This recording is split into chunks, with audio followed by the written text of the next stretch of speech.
Det tycker jag.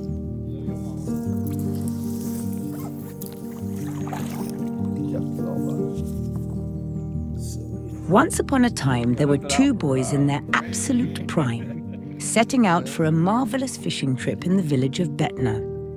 Eager to reunite with Mother Nature and excited to embrace the beauty of the Swedish countryside, they set out with a bag filled with fresh ground coffee, cardamom buns, and a lot of confidence.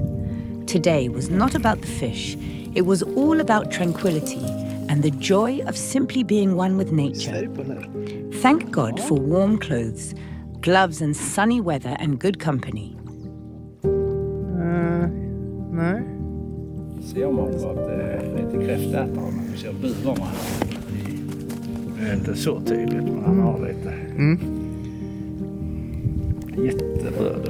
Han kan nog käka lite kräftor. What would life be without connections and fun adventures? Probably not too exciting. So don't wait for the right time, it will never come. Och sen så ligger det. Det här blir en cool silhuett faktiskt på dig. Just get up, get out and grab the day by its fucking balls. Or just have a coffee with a friend.